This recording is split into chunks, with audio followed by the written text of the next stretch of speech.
Hello and welcome to day one. I am so thrilled to be with you for the next 31 days. And if at any point you get lost along the way, or you feel like you're behind, or you just need a bit more time, no problem. The content's going to be there. You can work through it as and when you need to. And also you can sign up to the free version, I guess, of this course. And I'm going to leave all the details in the description there as well. And if you're listening to this on the free course, then welcome. But I really wanted to create that container where you can keep coming back to it anytime you need to. And because this is based on the 4 steps of Your Personal Brand Plan, it's been really useful for me to really notice what help I need at certain points. So this is going to be a really lovely container, especially if you're suddenly like, I don't know what I'm doing with my pricing. Then you can go from day 8 onwards. So you can go into there and you can really find what you need. But on to day 1, why am I doing this? I'm recording this and the first one goes out on May the 1st, 2021. And back in 2013, May the 1st was a significant moment. And it all sounds very exotic at the time. I just got off the plane from St. Lucia. I know, for goodness sake. We went and had a lovely holiday in St. Lucia, and it was just the most incredible experience. I cannot wait to go on holiday once again. But I knew that before that holiday happened, I'd handed in my coaching prep work. And it was quite an intensive period, actually, when I was doing my coaching qualification. I did it in under a year. I had to have, I think, about 40 sessions, 3 of them recorded. I had to write up case notes after everything. I had to do a 10,000 word essay. I had to attend all of these dates. Like, it was a very full-on comprehensive experience, which is a good thing, right? You know, it wasn't just a case of, do you want to just come in and let's say some positive things? It was very in-depth.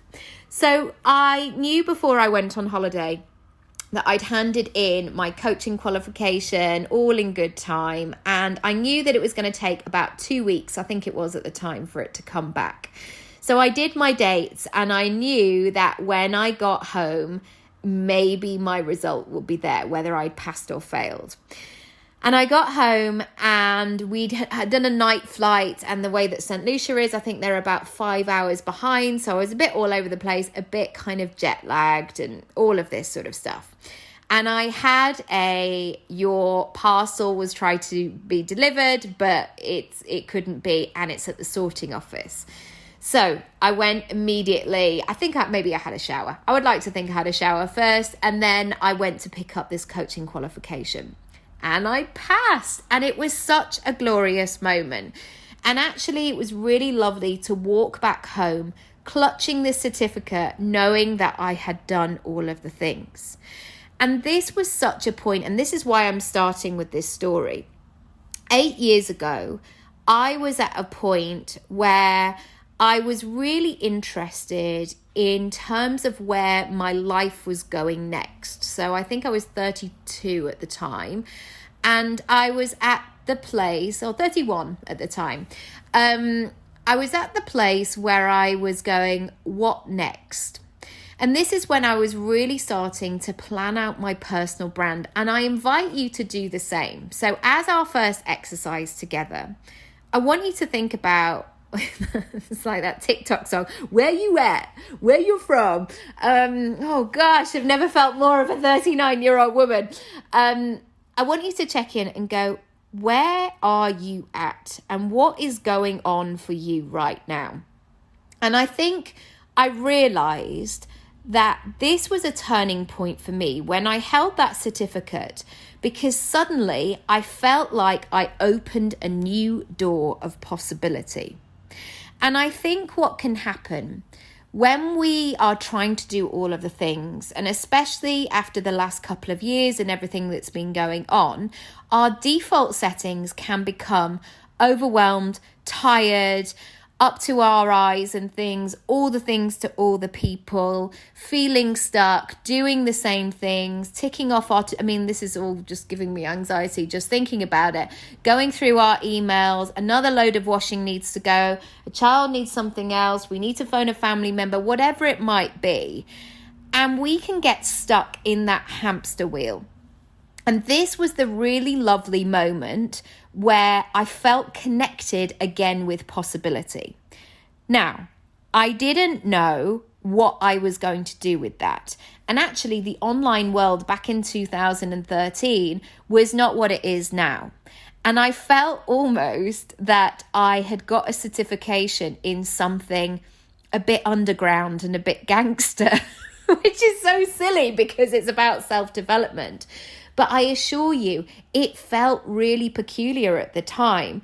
And I remember actually having a practice client, and she was saying, oh, my husband wasn't sure what you would do with me today. And I said, I'm not going to do anything. We're having it was just, that's the kind of conversation that we were having. Nobody was talking about mental health. Nobody was talking about any of these things. And that moment of feeling excited, of feeling impossibility, and I knew that moment actually with the coaching qualification that it would lead to other stuff. It was enough of a transferable skill that I would be able to open up say my speaking. I'd be able to do workshops. I'd be able to have one-on-one clients. I'd be able to write blogs about this, all of the things that I wanted to do. I didn't know that I would be doing a podcast, but that was a really exciting twist later on. But what can happen is when we're stuck in that day-to-day, we don't necessarily know how to shake things up a little bit. So that's my first invitation for you today, to really think about what is that thing that is going to shake things up for a bit. Is it you saying, I'm going to take today off. I'm not doing this today. I'm not sitting in this office chair today doing the things like, I'll do 3 minutes of emails. I'll do what I need to do. But actually, I need a time of a moment for me. Maybe you need to go and get inspired. Maybe you need to go and read those books that you have sitting on your shelf and you've never touched. Maybe you need to go through an old box of stuff and go, blimey, actually, I'm really good at what I do. And I've lost my confidence a bit recently, and I've got stuck in self-doubt, and I don't know why that is. And what is that thing that's going to reconnect you to who you know that you're supposed to be in this world? The next level of this is to live in possibility and to catch these patterns of conversations that we all have with ourselves. So my, default setting is I get really creative. I get big visions. I know exactly what I'm going to do, and I get that excitement feeling. And then I get overwhelmed. And then I go, well, how am I going to find the time to do that? Where would I even start? I get stuck in the systems. And then that's my invitation, to go, I need help here. So I've noticed that pattern, that conversation that I have, where the vision comes really quick and fast. Then I get overwhelmed, and what I have to do is quickly move through that overwhelm and of course acknowledge it. Like, I'm not dead inside, like I'm going, why do I feel like this, and that's usually like my overwhelm is telling me that I need help in that situation. And then another thing that pops up again, and this might happen for you, is I have to really learn how to react to what's going on in my head. So another thing that happens is I suddenly want to do all of the things at once. So not only do I have one vision, I go, I'm going to build this. I'm going to have a production company. I'm going to create a magazine. I want a radio show. And that's another default setting that I have in terms of my own planning as well. Notice I haven't talked about any of the kind of glamorous stationery or things like that. But this is, again, a really good exercise. If you're out walking or moving, or you've just got me on in the background whilst you're cooking the dinner, great. But coming up with that response, and you will have your own patterns if you start to analyze this for yourself. So again, my second thing that comes up is I want to do all the ideas and I want to do them all now. I have to be really clear with myself of, but what do I need to do first? What's first? What am I most drawn to? And sometimes when, like I've shared this moment before, when I was pregnant with Luna in 2019, I won a place on a book boot camp, and this was a really prestigious thing. I was so pleased to be there. I met so many influential people, and I was so pregnant and hot and uncomfortable, but I was so pleased to be there. And I had Luna in the August. Does anybody else do that? What's your child's name? What's your national insurance number? I had her in August 2019, and this was during May. So this is when the sun was coming out and it was hot, and I was at that 6-month point where I was like, this baby feels heavy now. And suddenly I had this moment where I felt like, because of this boot camp, even though I'd won it, and I guess it was gifted to me and it was an unexpected opportunity, I suddenly thought I had to write a book and a book proposal by the time my baby was going to be born. I mean, that is just insane. And very quickly, 2 weeks later, when I was trying to do all of the things and see my clients before I went on my very short maternity leave, not that I'm saying that I advocate that, but it was, we're both freelance and we can make it work by doing a few bits and bobs. That's another story for another day. But I really had to almost see that version of me putting out some cones and some barriers of, I'm going to park that and I'm going to come back to it. And that's what I had to do when I had all of those ideas. So when you're in this planning stage of who am I, where's this personal brand going, what's happening, I want to do all of the things, but I can't do them because there isn't enough time. You have to know what is next and park the rest. And that parking is not something negative. It's not something, it's not a weakness. It's not a case of you feeling embarrassed that you can't do all of the things. There is only so many hours in the day. And I know there's that phrase that always goes around of like, what would Beyonce do? Beyonce would probably not cook her own dinner. Beyonce would not have that moment at 8:30 going, oh, bloody hell, is the uniform sorted for tomorrow? Is that dry? How many times has anybody else done that? Like, my son has a uniform for every day of the week because he has a fresh one every day. But still, I'm scrabbling around. Why is that? Anyway, having that sense that you can park things is okay as well. So in terms of thinking about your planning, what is next? What's your focus for this month? What's your focus for this quarter or even this year? What's going to be a time frame that works for you? Another thing that I've had to work through, and maybe this is for you as well, is I don't know how I would do that. And I can really get into, this is not attractive in any shape or form, where I can go, I don't know how to do that, or it's not happening quick enough. I somehow get myself in this sort of, it's not fair, but in a static position. That's what I mean. I get stuck. Like, oh, it's never going to happen. Oh, I've tried all of these phrases. I've tried everything. Or, those of you who've got kids where your child goes, I can't find it. And you go, have you tried everywhere? And they're like, I've looked everywhere. And you literally go to the place and it's right there. So I've really had to notice and check in with when I have those thoughts and feelings of, I don't know what to do. Because often I do. Or I have to go on the internet and find a 9-year-old child. Because a 9-year-old child has created a video on it of how I actually do that. I don't know who these 9-year-old children are or how they're doing all of these things with everything, but usually there is information out there to support that.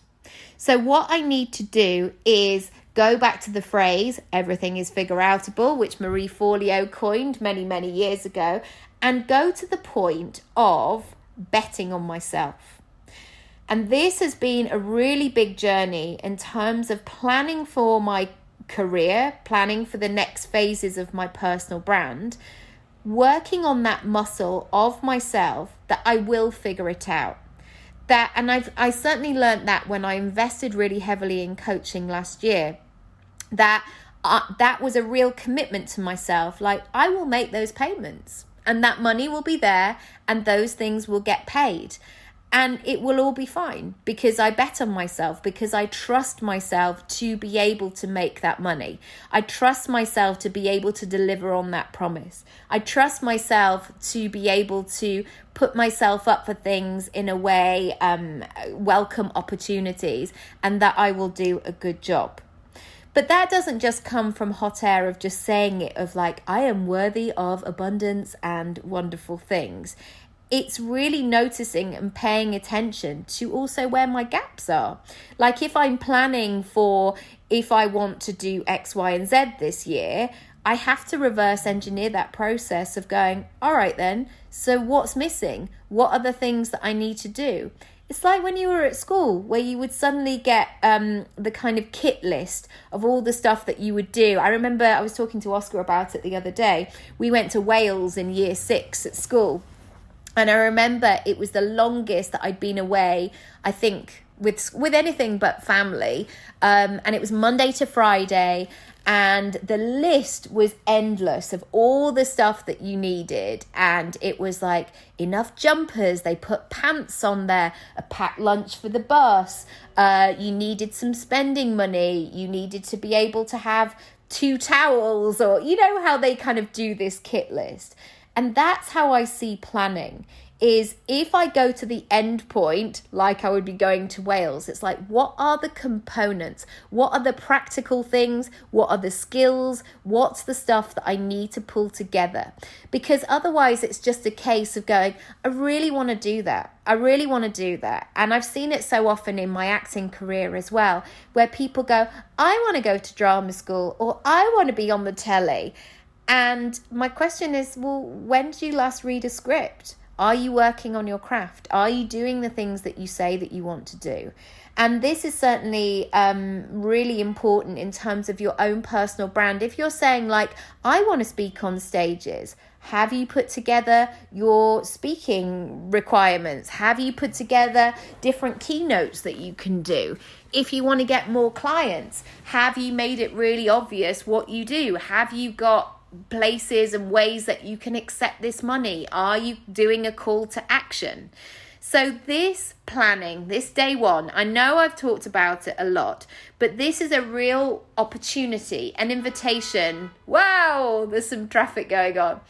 I'm going to leave it here in just a second, but this is an invitation, day one, to go, what's going on? And you're listening to this on a Saturday, so hopefully you'll be able to carve out a bit of time to say, for the next hour, I'm going to think about this. For the next hour, I'm going to have a bit of me time, a bit of daydreaming of going, what is going on here?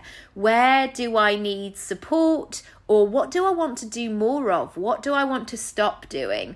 There's all kinds of opportunities here to play. So thank you so much for joining me. I can't wait to get started. If you want to, as I mentioned, join this and work through it as a little mini course, then please do so as well. I will leave all the links in the description. And if you're there already in the course, welcome, welcome. But this is for you to come back to at any time. Sending you lots of love, and I'll see you tomorrow for day 2.